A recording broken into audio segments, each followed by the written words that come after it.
Test.com's Illinois Real Estate Agent Practice Test. For complete practice, try our full-length 350-question Illinois Real Estate Agent Practice Exam Kit with fully explained answers, testing tips, and more. Illinois Licensing. Question 1. Joe is interested in selling real estate. He owns several properties himself and wants to help his friends with listing and selling their properties. Which of the following would apply to him? A. Joe does not need to obtain a real estate license as he already owns his own properties. B. Joe needs to obtain a real estate license to sell real estate on the behalf of others for compensation. C. Joe is limited to leasing and managing property for others without a real estate license. D. Joe only needs to obtain a residential leasing agent's license to sell or lease real property. B. Joe needs to obtain a real estate license to sell real estate on the behalf of others for compensation. Joe needs to obtain a real estate license if he plans on selling, leasing, exchanging, purchasing, renting, or leasing real estate on the behalf of another for compensation. It is illegal for anyone to act as a broker, managing broker, or residential leasing agent without a real estate license issued by IDFPR when they plan on assisting in the selling, exchanging, purchasing, renting, or leasing real property on the behalf of someone else. Question 2. Tony recently turned 20 years old and has been a real estate broker for the past 2 years. Tony is interested in starting his own brokerage and becoming the designated managing broker. Does Tony qualify to become a managing broker? A. Yes. B. No. He must be at least 21 years of age. C. No. He must have a corporation formed before applying. D. No. He needs to practice as a real estate broker for 4 years first. A. Yes. Tony qualifies to apply for a managing broker license. The law only requires the applicant be 20 years old and have been practicing as a broker 2 out of the previous 3 years. Question 3. Kathy had just completed 6 years of working with PB Real Estate and is now ready to go to work at her best friend's brokerage, which opened up in her neighborhood. Kathy made sure to meet with her future designated managing broker and had an exit interview with PB Real Estate. What step must she take next to continue working as a broker? A. No further action is needed to be taken. B. Kathy must register the new sponsoring brokerage on the IDFPR's website. C. Kathy must take her 45-hour post-licensing course to qualify to work for another brokerage. D. Kathy should give a copy of her new license with the new brokerage to her old brokerage. B. Kathy must register the new sponsoring brokerage on the IDFPR's website. Kathy's new designated managing broker must register her on the IDFPR website as one of its licensees. After Kathy is sponsored by the new brokerage, she will only be able to write business for the new sponsoring brokerage. License law states a licensee can only do licensed activities for the sponsoring brokerage that sponsors their license. Question 4. What is the purpose of licensing real estate brokers? A. To resolve compensation disputes between agents. B. To protect the public and to establish a level of competency in the marketplace. C. To protect homeowners against loss of equity in their homes. D. To create an industry that employs many people. B. To protect the public and establish a level of competency in the marketplace. The requirement that real estate brokers be licensed and regulated by the state is to protect the public and to establish a level of competency in the marketplace. This creates the same level of competency for anyone entering into the business and getting either a broker's license, residential real estate license, or managing broker's license. Brokers are to meet an ordinary level of care in communicating with their clients and have a duty to exercise good faith since they are in a position of trust. Question 5. Real estate agent Charles wants to list cooperatives or co-ops, but he only has a real estate broker's license. Which of the following should he do? A. Get a securities license to list co-ops. B. Refer his co-op opportunities to someone who deals in securities. C. Become an owner in the co-ops he lists. D. He will not need to do anything since he can sell co-ops with his broker's license. D. He will not need to do anything since he can sell co-ops with his broker's license.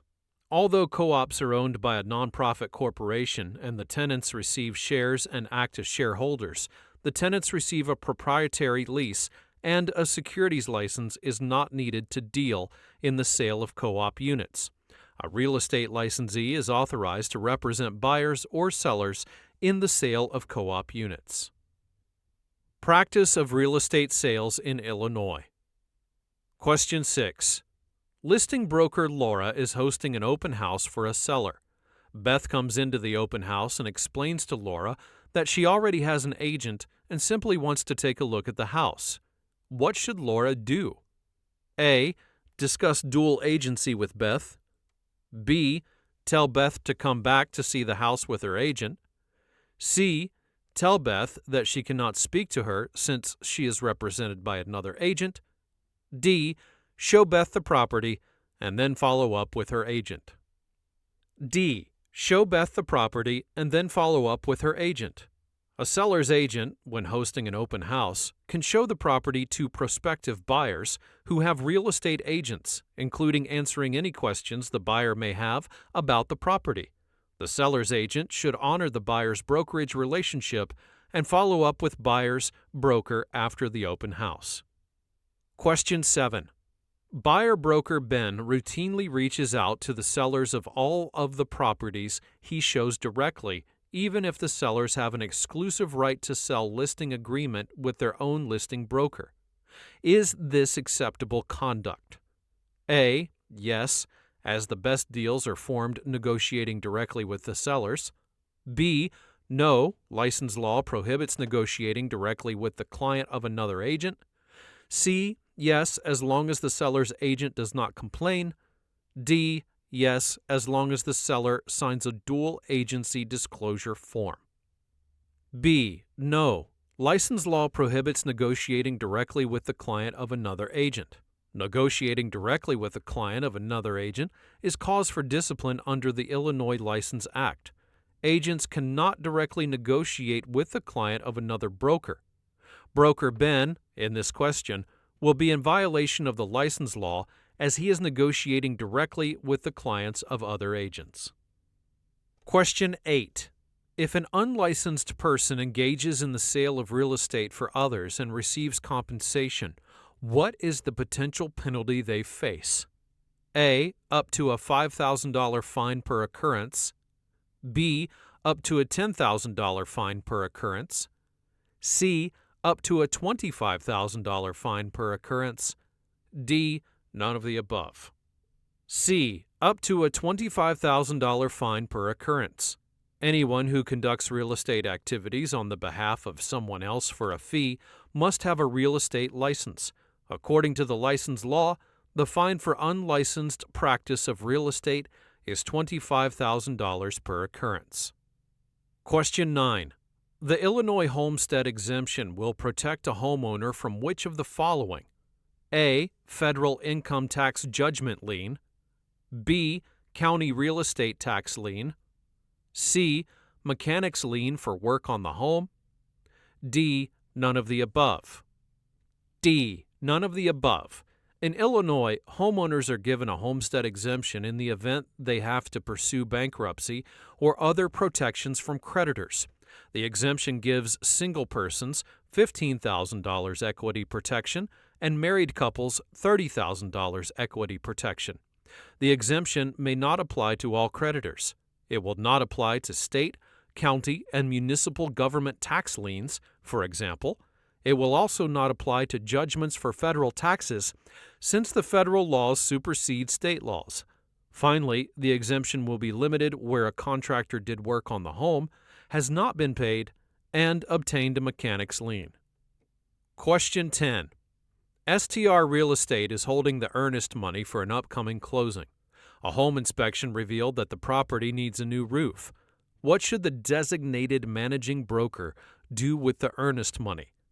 A. Leave it in escrow until the transaction closes. B. Take the earnest money out of the escrow account and give it to the seller for a new roof. C. Take the earnest money out of the escrow account and give it to the buyer so they can get a new roof. D. Take the earnest money out of the escrow account and give it to the buyer since the contract will be terminated. A. Leave it in escrow until the transaction closes. According to license law, the earnest money must stay in the escrow account until the transaction either closes or fails, and in that situation, it can only be released if the person holding the escrow money receives an authorization and consent form to release earnest money signed by the buyer and seller or their legal representatives. Question 11. Ben is the buyer's agent for his client Betty, and she has just seen a property she is interested in to make an offer. When should Ben give Betty a copy of the Illinois Residential Real Property Disclosure? A. Before making an offer. B. After signing of the contract. C. During the inspection period of the contract. D. At closing.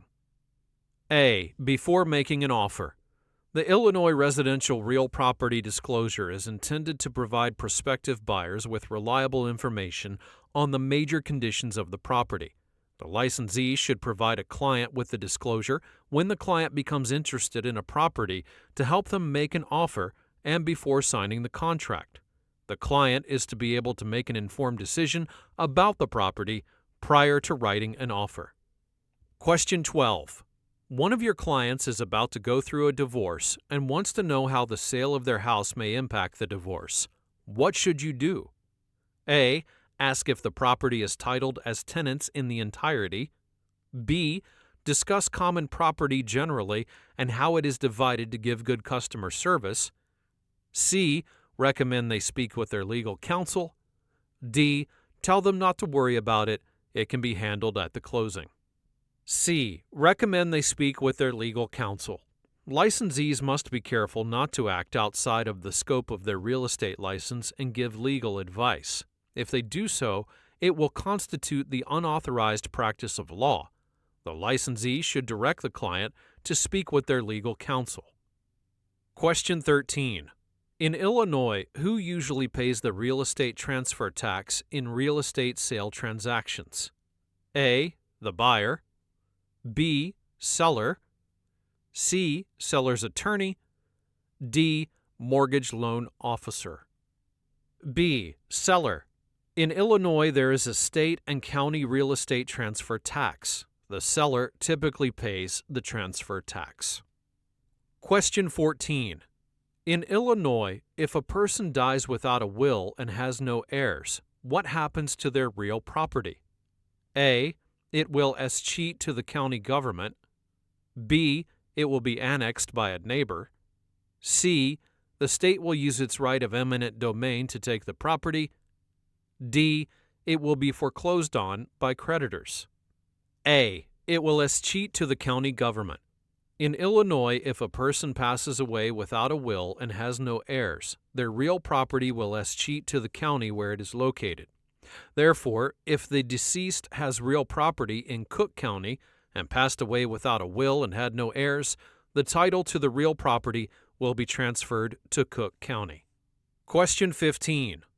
A legal description of land is defined as which of the following? A. The property address. B. A general description of the area where land is located. C. A description sufficient to identify land for legal purposes. D. A metes and bounds method. C. A description sufficient to identify land for legal purposes. A legal description is not the same as an address. A legal description is a detailed way of describing a parcel of land that it will be sufficient, legally, to identify the property in such instructions as deeds and mortgages.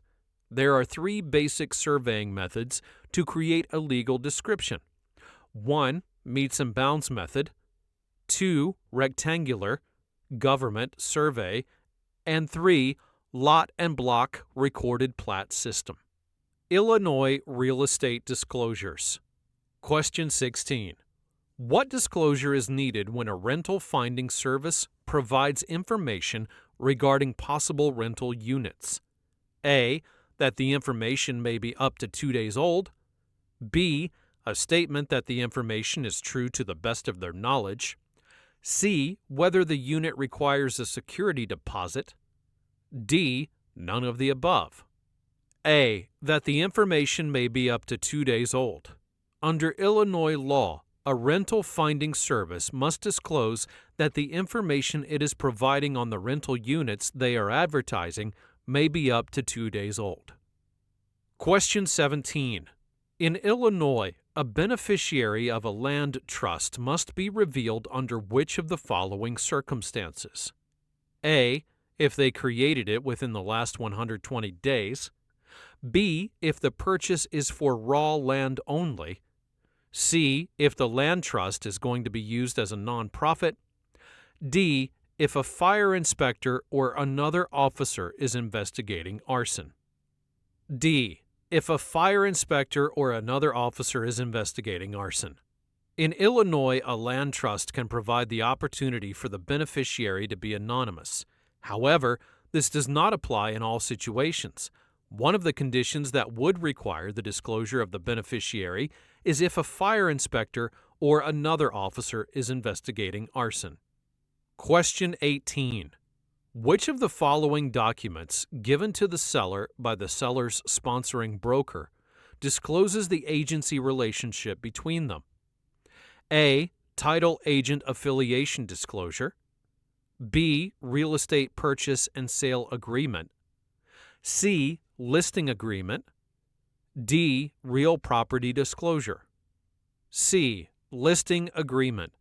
A listing agreement, also known as a brokerage agreement, is a contract between a sponsoring broker and a seller for the broker to represent the seller in the sale of the seller's real estate in return for compensation.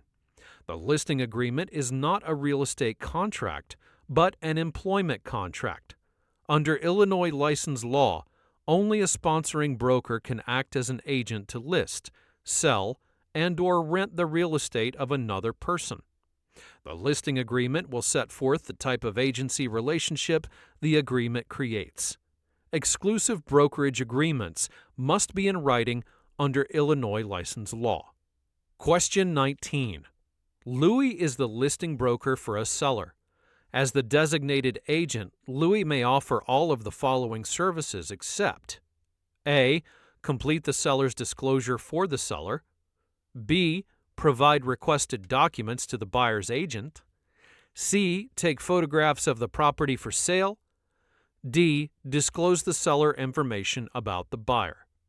A. Complete the seller's disclosure for the seller. As the designated agent for the seller, a listing agent cannot complete the Illinois residential real property disclosure for the seller. The seller and the seller alone, independent of any assistance from the listing broker, should complete the Illinois residential real property disclosure, disclosing the condition of the property. Question 20. Stan, the seller, has just informed his listing broker that a murder-suicide happened on site at the property. Stan asks his listing broker whether he must disclose the murder-suicide in the Illinois residential real property disclosure. What should his agent tell him? A. That murder and/or suicide is required to be disclosed by law. B. That he is under no obligation to disclose the murder-suicide. C. That he should disclose it to give notice to interested buyers. D. That he cannot take the listing. B. That he is under no obligation to disclose the murder-suicide. In Illinois, there is no requirement to disclose that the listed property is the site of a crime, such as murder-suicide. Disclosure of such information may stigmatize the property. The agent should make sure the seller knows that there is no obligation to disclose it. Thanks for watching Tests.com's Illinois Real Estate Agent Practice Test. For complete practice, try our full-length 350-question Illinois Real Estate Agent Practice Exam Kit with fully explained answers, testing tips, and more.